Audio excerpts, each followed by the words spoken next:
he's responsible for implementation services of the Carbon Trust. His experiences around innovation and investment programmes. He joined the Carbon Trust in 2002. By background, he's a chartered accountant, which was one reassuring, and his first degree was in applied physics from Durham. Niall is going to talk to us about maximising energy efficiency whilst minimising the facility costs. So, last one, hand over to you.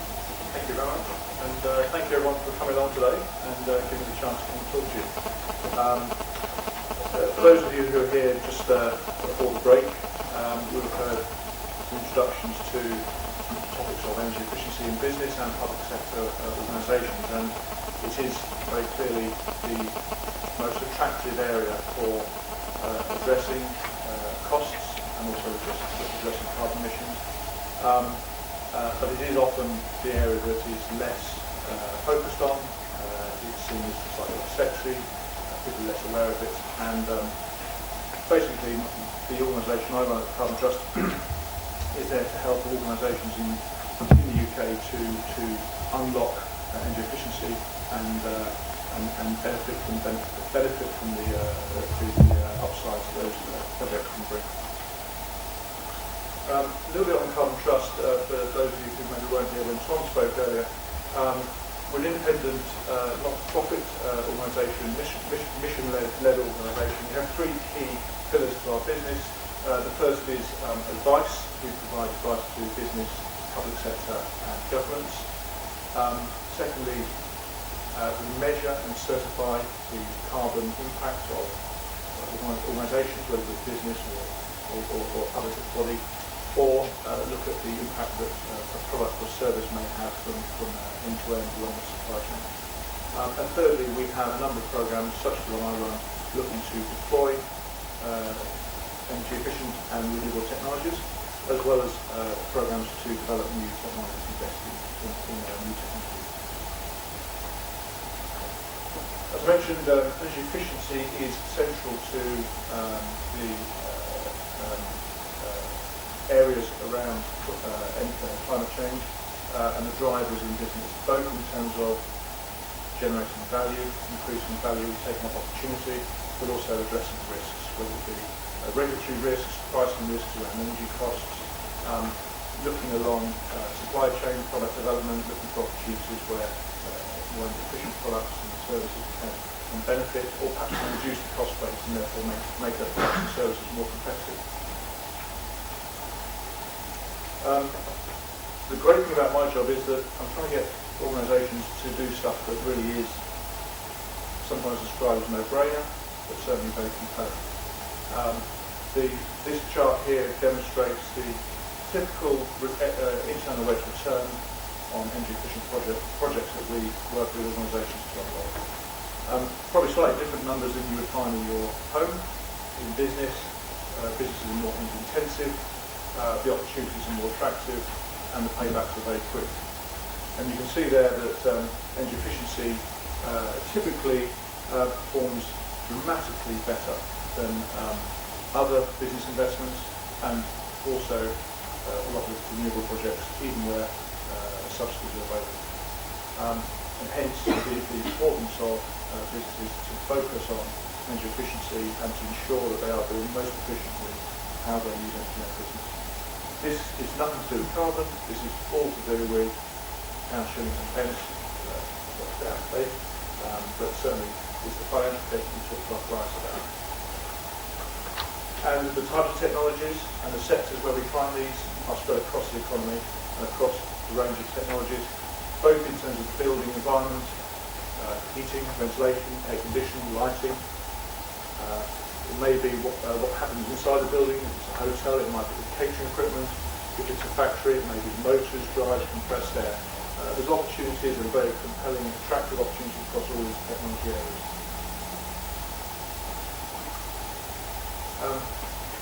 It's also worth noting that because of those paybacks, these projects do meet most of the payback hurdles. This isn't what we always hear. Businesses want to see 1 year payback or any investment we make today, but realistically, doing a survey with finance directors, we see that projects very easily fit in the payback and the internal rate of return calculations for almost all businesses. 8 out of 10 CFOs are comfortable with a 3-year payback, and a lot of projects we work on are significantly below that. So, it's not a surprise that lots have happened, and we have been working for 10 years now, 35,000 companies and organisations. We've seen savings of £4.5 billion. We've seen investments of £1.6 billion. But this is still only just scratching the surface, and there is still a massive opportunity out there to generate more and more savings in this area. And even where those opportunities are identified and put in front of the business, the majority of those don't actually have it. And why is that? Well, we've looked at the barriers to implementation, and we sort of bucket them into 3 key areas. First of all, lack of awareness. Maybe lack of awareness of the opportunities themselves, or it may be lack of confidence in the savings that those projects will deliver. And we're really going to see these sorts of savings in our business. It looks like a great case study in theory, but is that really going to happen? Do people genuinely recognise that they can save 10 to 30% of energy in their business? I was talking at a hotel conference the other day, and everyone's very excited about the latest technology to generate new business and to bring in new clients into the hotels. In the current climate, it must be tough running hotels. When you look at their energy spend, they can easily save 20-30% of their energy spend in a typical hotel. That's equivalent of adding 5% in most hotels to the top line in terms of sales. You get the marketing department to say, I can add 5% very easily to our sales today in the current climate, and they would put 5 to hand on. But people see it as fixed overhead.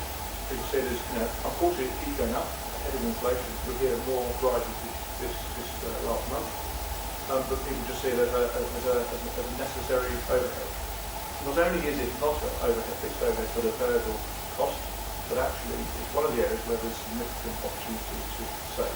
So it's one of the most important areas for businesses to focus on. And the other area, of course, is prioritisation. Again, just referencing hotels. I don't know hoteliers here. I'm not trying to focus on hotels necessarily, but somebody had a hand up and said, what should I do, PV or wind on top of my hotel? Have you considered energy efficiency? No. It may well be that that's a great thing for them for reputation reasons or promotion of their hotel, or it's being an eco hotel or whatever. But the business case for either of those 2 projects is almost certainly going to be significantly less attractive to the finance director than energy efficiency projects. Not only that, but if you put a wind turbine on the roof, and then somebody walks into your conference centre and finds all the lights left on because you've got those lighting controls, it's not going to help your messaging quite what it is. Lack of confidence. This is the next stumbling block really. Where to go next? Who to trust? What suppliers to go to? What technologies to select? Which route to take? What's the most important thing to do? And also confidence in selling that business case up into the business, persuading people that it is really a good project to be done, demonstrating the quality of the project. And finally, funds, lack of funds. It may be just organisations that can't get access to capital. It may be that for these projects, these are not business critical, and therefore they're lower priority in terms of access to the relatively short resources they've got. It could be the classic disconnect between capex and opex. We see this all the time in businesses where the purchasing decisions are only focused on the capital upfront cost of the asset, and no one has considered or is willing to build into that business case any evaluation of lifetime costs into that project. And finally, landlord-tenant barriers, again, very, very common. Whether you're leasing your building, is it really worth investing today when the lease comes up to renewal in 2, 3, 4 years? Will you see the returns? And this is an area where there needs to be some coordination. People should sit down and recognise the joint benefits to both the landlord and the tenant in the projects, the longer term benefits, and they're not necessarily that long term, but those sorts of barriers create stumbling blocks year in, year out. stopping these projects from going ahead and continuously wasting money. A few other considerations. Talked about the impacts of energy costs. People don't appreciate the cost impact and also the opportunity there. Ensure that all benefits the project will bring are built into the business case. The maintenance improvements, particularly in some environments where it might be difficult to maintain the lighting, using longer life fittings, also lamps, you create huge savings. We're working with a car retailer with high ceiling modern showrooms, costing a fortune to replace lamps. They have to keep those lamps all maintained because the car manufacturers will inspect every 3 months. People get cherry picker in, help them safely move the cars, probably scratch a couple. How much is that costing you to replace that lamp? That really needs to be included in your calculations. Improve performance, improve look and feel, working environment, or for customers, the experience that you can get should be seen as an opportunity to improve that, not an opportunity to diminish that. Reputational damage, which is a key focus on consumer-facing, but also now business-facing organisations. You do need to be demonstrating that you are efficient in how you operate. We're working with a number of the supermarkets, supporting their suppliers, looking at how the suppliers should be delivering more efficiency in their businesses and benefiting everyone. Highlight the scale of energy price increases, both historical and future. Pretty obvious, but important to flag up. The most important one really is that roadmap and prioritisation. So look at all the projects available, develop a prioritised roadmap, consider what's the most appropriate, consider how you may evolve your business in terms of energy efficiency, what projects will benefit from future projects and how they all fit together. Consider business disruptions. Some projects can be done without very much business disruption. Others may need to be linked into major refurbishment. If you're going through a refurbishment, for God's sake, building energy efficiency in that point, because that's when it's extremely cheap to do. Just quickly moving down. Incentives. Remove misaligned incentives where make sure that everyone is focused on waste and focused on efficiency in the business, and there are no incentives pulling in the opposite direction. And also share with third parties the benefits, and look at, again, landlord tenants or suppliers or customers, look at how you can all benefit from improved efficiency. Some organisations look at rolling funds, so using the savings that they can demonstrate, and again, demonstrating savings are very important, but use those savings as a fund to further invest and further gain further benefits. That can really be not only a good way of ongoing funding for projects, but also can be a way of gaining more and more confidence and demonstrating the results that the business is seeing from those projects. This is an example. If you operate a kitchen, hotel, or restaurant, deep fat fryer. I use deep fat fryer as an example, but it could be a motor in a production facility. Guaranteed, in most cases, people look at the catalogs, look at the suppliers, they might look at reliability, but they'll almost certainly look at upfront cost and shop around and see how they can fit out their kitchens most cost effectively. But look at the energy cost there, cost of gas, significantly more than the cost of the fryer over the lifetime. And that's, that's 150% of the capex on a motor in some production lines. That could be 10 times the cost of the upfront capital cost could be consumed in electricity in that motor's life in that production facility. So the importance of focusing, it may be a slightly increased cost per plant, but the savings will pay back within 4 months. Maybe. In terms of financing, we mentioned earlier the competition for capex, and one area that we're focusing on with business is to look at how we can support that upfront cost. And we partnered just over a year ago with Siemens Financial Services. They typically provide leasing leasing of assets to businesses. They may be vending machines, photocopiers, IT equipment. These are sort of assets that all businesses will more likely lease than purchase upfront outright. We're now looking to deliver similar finance or loans to businesses and public sector installations to invest in energy efficient projects. Working with Siemens, Carbon Trust looks at each of those projects and reviews the savings. And I think the important thing on the next slide is this is a very compelling way not only to unlock those opportunities but also communicate just how strong a business case they are. A bit of a busy slide, but basically what this is showing is from day one, using finance, these projects do not need to have a negative impact on the cash flow of the business. So you can upgrade assets in the business and through demonstrated savings that you will enjoy from day one, those savings on a monthly basis will at least cover the financial repayments on that capital asset, which may be 3 years, 4 years, 5 years, 6 years. And in a lot of cases, that could well be cash positive. That really does make the case for businesses today spending money a lot more attractive. The automatic response is the last thing you can do in the current climate is spend money. Actually, you are spending that money, it's going straight down the drain.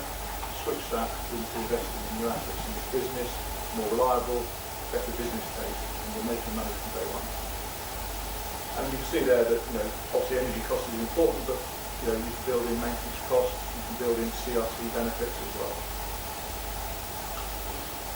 Just a quick case study. This is the multi-site car retailer I mentioned earlier, 75 sites. We very quickly looked at some data across their estate of 75 sites, both gas and electricity, which they had, but they didn't analyse, and demonstrated to them the opportunity size in their business.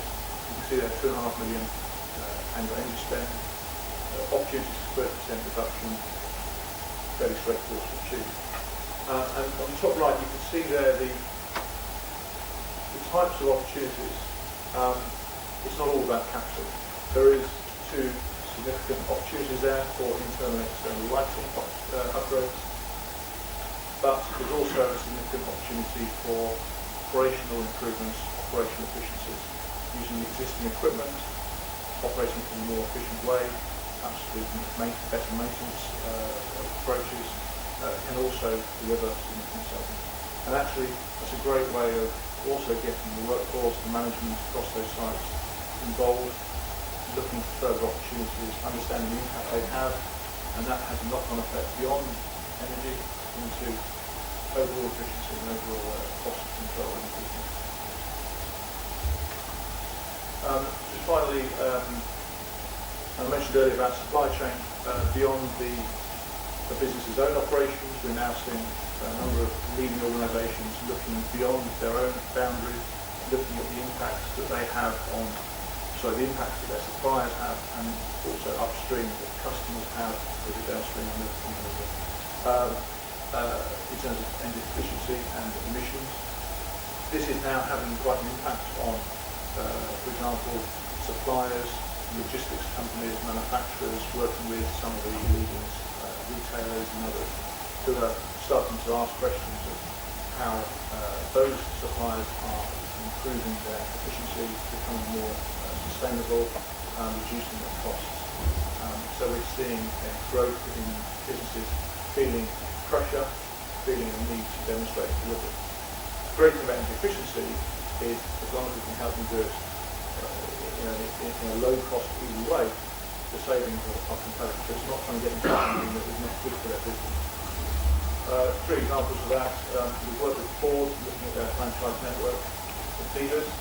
We're working with Rawson Alliance, looking at their customers and how they can support their customers with energy efficiency, their business customers. And finally, working with Savills, looking at their commercial property clients, both investors and occupiers. So, just to summarise, through these 3 key themes of barriers, the way we are looking to support organisations is to provide that expertise, help them overcome, identify those opportunities, sell those opportunities internally. Secondly, help them with the building of confidence, building a business case, sourcing high quality suppliers and having a appropriate supplier pool for that. And finally, delivering finance where finance is required, both to provide the finance but also to sell that business case in terms of matching operational savings to financial payments. Any questions?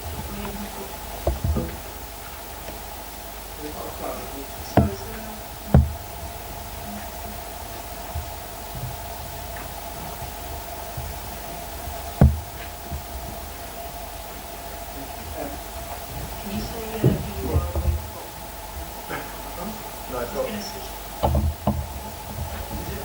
Is the microphone on? Yeah. Yeah. Okay. Can you just say who you are and where you're from, please? Yeah, sure. Chris Hodgson from The Guardian. It's actually a question of clarity, really. You mentioned before about cash flows, and it's probably my lack of intelligence, I have to say, but I didn't quite follow. Would you mind re-explaining that? Yeah, sure. Using finance, so the barrier to businesses investing is current climate, the idea of spending a lot of money on, say new lighting installation or new boiler could be a barrier. Using finance, using such a financial mechanism as a lease, or it could be a loan, what you can do is in effect spread that cost over the lifetime of the lease or the lifetime asset. And basically what we're showing is that the energy savings, and maybe other savings, but typically the energy savings that project will deliver on a month-by-month basis to the operating cost of that business will at least match the monthly finance costs that they're going to have to pay to finance that equipment. Now obviously after the lease term, which could be 3 years, 4 years, then all of the operating savings are profits for the business, hit the bottom line. But it just helps organisations to see first of all, it helps them unlock these opportunities to provide some capital, but it also more clearly matches the benefits to the costs of those measures. Are there any other questions? Right, I don't think I need one. You might not need one, but you can have one. Paul Taylor, representing Benwood Head Print, investor and sales printers in Bandy. Most of our energy, more than 90%, is done on manufacturing equipment. You suggest on your slide that you can provide the expertise. Is that possible in our industry? Well, it is in terms of, on our accredited supply list, we don't have printer manufacturers on there. However, the areas that a business like yours needs to be looking at and the questions you need to be building into your ITT, your procurement procedures to those suppliers, and the consideration of the impact of the energy on that piece of equipment are certainly the areas that we'll be working and supporting. So we do spend a lot of time talking about the building environment, the heating, the ventilation, the lighting, but a lot of the significant savings we've seen in the past and a lot of work we've done in the past has been on manufacturing sites, chemical plants, and plastic manufacturers and printers is a good example. But there is a lot of the energy, a lot of people, a lot of electricity, which is expensive energy, is consumed in those pieces of equipment, and it's important that obviously when you're purchasing those pieces of equipment, not only the other consumables, but the energy is clearly considered, evaluated, and the impact on your cost base is looked at. Thank you. Okay, we've got time for one more question. Kate Initiatives from Hans Carbon. Have you looked into the rebound effect on absolute emissions from after installing energy savings improvements, and have there been any? Have you taken on any measures to minimize that? Yeah. So you mentioned the rebound effect. My understanding of that is that when you increase efficiency, consumption goes up because people want more comfort. I think it's probably less noticeable in business, but I think what's very important with all of what we do and what we would always say to businesses is to measure the impact you're having and to have an ongoing program of improvement built into the business. So it's not just about buying new equipment and efficient equipment, but it's also about looking at the overall energy management, which includes energy procurement, it includes staff engagement, it includes metering, monitoring, and measuring your impact. So if you include that within your approach, you will you will see the benefits, but you will also have an appetite and a desire to continue to see those improvements and to drive those improvements through. Sorry to keep using the hotel example, but that's a very good example where there is a balance between sustainability and efficiency and customer experience.